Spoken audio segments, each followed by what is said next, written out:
लोक आस्था का महापर्व छठ को लेकर इन दिनों सभी राजनीतिक दल संवेदनशील होने का ड्रामा करते नजर आ जाएंगे। लेकिन असल सच्चाई यही है।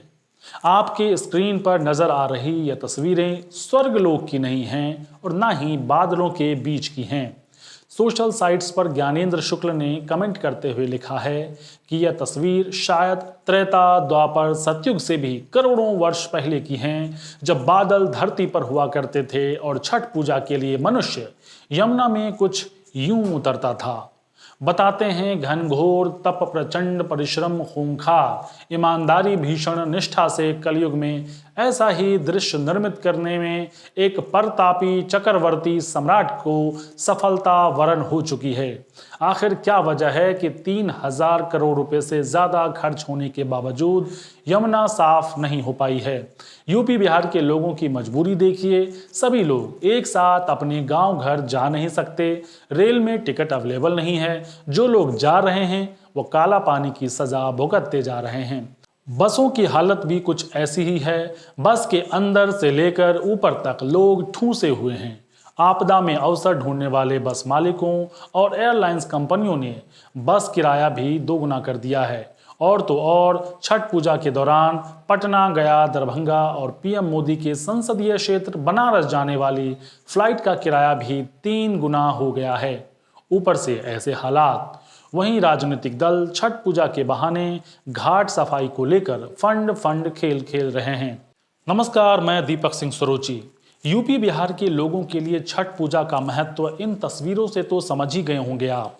ट्रेन की कठिन यात्रा, बस का दोगुना किराया और यमुना की शक्ल में गंदा नाला, यह सब मिलकर भी यूपी बिहार के लोगों को उनकी आस्था से अलग नहीं किया जा सका। लेकिन इन लाचार लोगों के नाम पर सालों भर राजनीति करने वाले लोग क्या सभी मोर्चे पर विफल नहीं हैं? किसी भी राज्य का चुनाव हो, कोई भी राज्य हो, सभी राजनीतिक दलों में कुछ नेताओं की भर्ती ही इस नाम पर होती है कि फला पूर्वांचल इलाके से हैं और वहां के लोगों का प्रतिनिधित्व करते हैं। जिन बिहारी और पूर्वांचलियों के नाम पर ये नेता फकीर से अमीर हो गए, क्या वजह है कि इन राज्यों के लोगों को अब तक वह सम्मान भी नहीं मिल पा रहा है? सुविधा तो छोड़ ही दीजिए, जबकि दिवाली और छठ पूजा पर सबसे अधिक लूटा इन्हीं लोगों को जाता है। रेल टिकट लेने के बावजूद बिहारी और पूर्वांचलियों को कुव्यवस्था का शिकार क्यों होना पड़ता है? इन बिहारी और पूर्वांचलियों को आखिर दोगुना किराया देकर बसों में सामान की तरह ऊपर से नीचे तक लदकर क्यों जाना पड़ता है? और कुछ नहीं मिलने पर जब ये बिहारी और पूर्वांचली फ्लाइट की तरफ रुख करते हैं तो 5,000 की जगह एयरलाइंस कंपनियां 18,000 वसूलने लग जाती है। आखिर क्या वजह है कि छठ से ठीक पहले 1100 घाट बनाने के लिए 2.5 करोड़ रुपए का फंड जारी करने के नाम पर सुर्खियां बटोरने वाली केजरीवाल सरकार और छठ पूजा के लिए घाटों पर स्ट्रीट लाइटिंग बढ़ाने के लिए प्रति वार्ड 40,000 रुपये आवंटित करने वाले दिल्ली नगर निगम ऐन मौके पर गायब हो जाती है? और अंत में खबर आती है कि एनजीटी ने यमुना घाट में छठ पूजा करने पर रोक लगा दी है। आज इन्हीं तमाम मुद्दों पर होगी बात, जिसका नाम है मसला क्या है।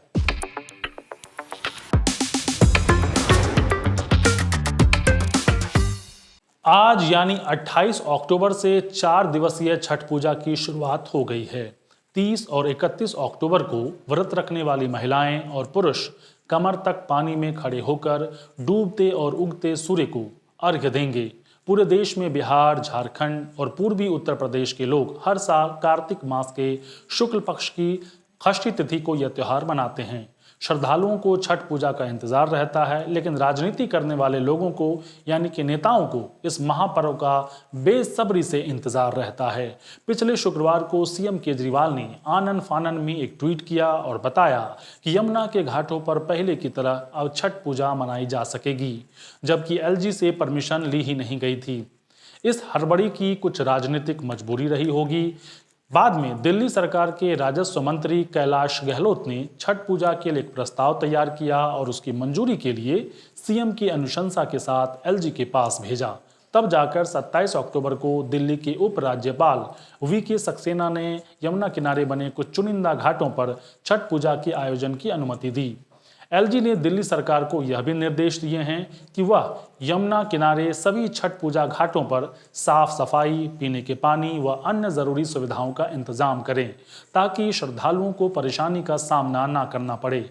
एनजीटी ने पहले ही निर्देश जारी करते हुए यमुना के कुछ उन्हीं चुनिंदा घाटों पर पूजा करने की इजाजत दी है जो पहले से निर्धारित थी।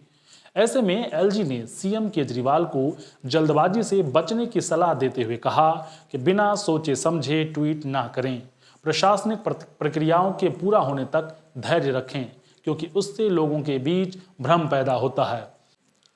सोचिए जितनी जल्दबाजी सीएम केजरीवाल ने ट्वीट कर यह बताने में दिखाई कि यमुना के घाटों पर अब पहले की तरह ही छठ पूजा की जा सकेगी, काश कि तब यमुना की साफ सफाई में भी दिखाई होती तो आज केमिकल से जहरीले झाग को हटाने की नौबत ही नहीं आती। आपदा में अवसर तलाशने वाले नेताओं की भी कमी नहीं है। बीजेपी सांसद प्रवेश वर्मा घाट पर पहुंच गए और केमिकल का छिड़काव कर रहे अधिकारी को खरी खोटी सुनाने लगे। एक बार पहले इस वीडियो को देख लीजिए। ये तुमको 8 साल में ध्यान आ रहा है, ये अप्रूव्ड है। ये लीजिए आप। ये तेरे को 8 साल में ध्यान आ रहा है, ये अप्रूव्ड है। क्या बात है सर, आप इतना क्यों गुस्सा कर रहे हैं? क्यों गुस्सा कर रहे हैं? एक तो हम यहाँ पे लोगों को मार रहे हो तुम, 8 साल में तुम इसको साफ नहीं कर पाए। मार रहा है? आपको कैसा लग रहा है कि लोग मर रहे हैं इससे? अरे तू इसमें डुबकी लगा चल अभी। किस में? ये केमिकल एफडीए इसमें ये केमिकल एफडीए अप्रूव्ड, ये यूएस एफडीए से अप्रूव्ड है। इसको तुम्हारे सर पे डाल दूं ये केमिकल? इसको एनएमसीजी ने भी अप्रूव किया है। ये केमिकल तेरे सर पर डाल दूं? तुम यहाँ पे केमिकल डाल रहे हो पानी में और यहाँ पे लोग लगाएंगे डुबकी, ये मैं तेरे सर पर डाल दूं?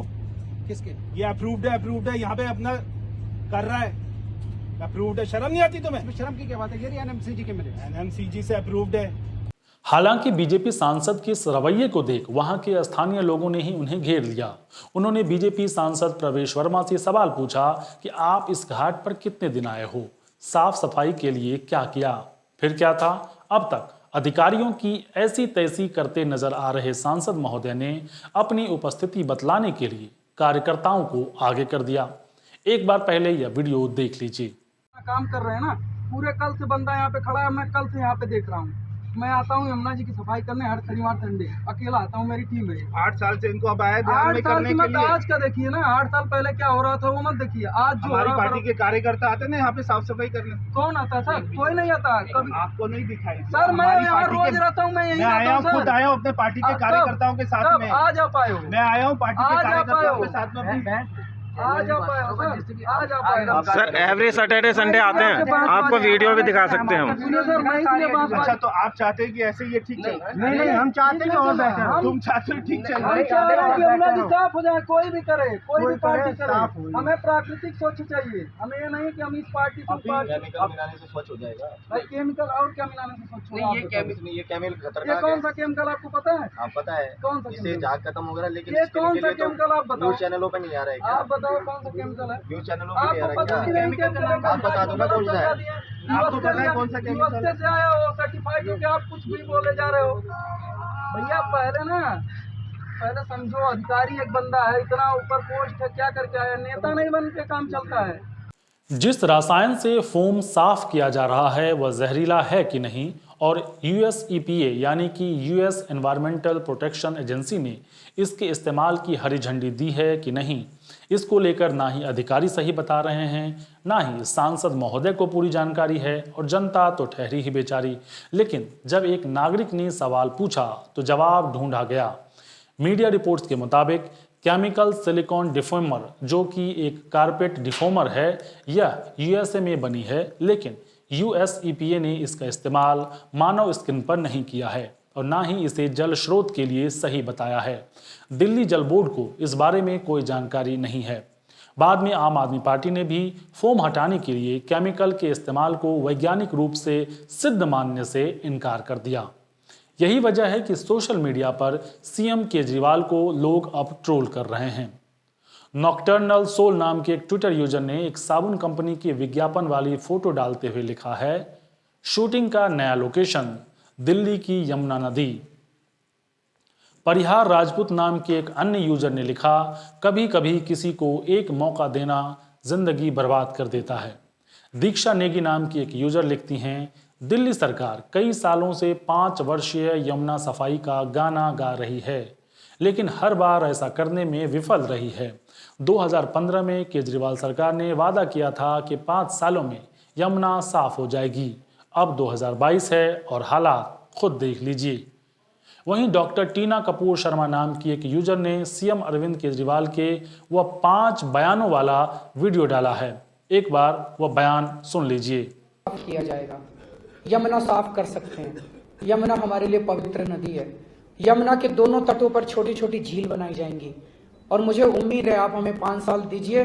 5 साल में यमुना को इतना खूबसूरत बना देंगे कि आप अपने बच्चों के साथ पिकनिक मनाने के लिए यमुना के तट पर जाना शुरू करेंगे। दिल्ली सरकार की तरफ से मैं कहना चाहता हूं कि यमुना को साफ करने के लिए हम पूरी तरह से प्रतिबद्ध हैं। अगले चुनाव के पहले, ये वाला चुनाव नहीं, 5 साल के अंदर अगले चुनाव के पहले आपके सारे गांव को ले जाके उसमें डुबकी लगवा दूंगा मैं। यमुना को साफ किया जाएगा और जैसा मैं अक्सर कहता हूं कि 5 साल तो लगेंगे, लेकिन 5 साल के अंत में आपको सबको यमुना में डुबकी तो जरूर लगवा दूंगा मैं। यमुना का साफ होना सिर्फ बिहारियों और पूर्वांचलियों के लिए ही जरूरी नहीं है जिससे कि वह छठ पूजा मना सके, बल्कि दिल्ली वासियों के लिए भी बेहद जरूरी है।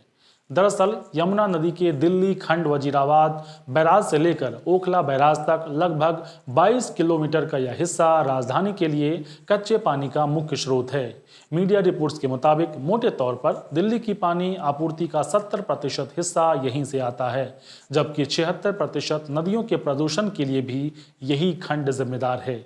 यमुना सफाई के लिए केंद्र सरकार के मिनिस्ट्री ऑफ एनवायरनमेंट और फॉरेस्ट एंड क्लाइमेट चेंज ने जापान इंटरनेशनल कोऑपरेशन एजेंसी के साथ मिलकर phase wise Yamuna action plan लागू किया था। पहला फेज 1993 से 2003 तक का था। इसके तहत 682 करोड़ रुपए खर्च कर यमुना से कई टन कचरा साफ किया गया। दूसरा फेज 2003 में शुरू हुआ। इस फेज में 624 करोड़ रुपए की लागत से सीवेज नेटवर्क में सुधार और सीवेज ट्रीटमेंट प्लान के लिए योजना बनाई गई, जबकि तीसरा फेज 2012 में शुरू हुआ, जिसमें 1656 करोड़ रुपए खर्च कर यमुना एक्शन प्लान तैयार करने की योजना बनी। छठ पूजा नजदीक आते देख दिल्ली सरकार ने प्रदेश में बड़े स्तर पर त्योहार मनाने के लिए सभी सुविधाओं के साथ 1100 घाट बनाने की बात कही। इसके लिए 25 करोड़ रुपए खर्च किए जाने थे। इतना ही नहीं, बीजेपी शासित दिल्ली नगर निगम की तरफ से भी घाटों पर स्ट्रीट लाइटिंग बढ़ाने के लिए प्रति वार्ड 40,000 रुपए आवंटित किए थे। खबर आई, टीवी चैनलों की हेडलाइन बनी, लेकिन हालात आज भी जस के तस बने हुए हैं। इसलिए फिर कहता हूं, नागरिक बने रहिए, क्योंकि जब एक नागरिक सवाल पूछता है तो सांसदों के भी पसीने निकल जाते हैं। नहीं तो फिर पार्टी खेलिए, आपके हालात सुधरे ना सुधरे, नेताओं के अच्छे दिन तो चलते ही रहेंगे। आज के लिए बस इतना ही। अगले कार्यक्रम में फिर होगी मुलाकात किसी नए मसले के साथ। नमस्कार।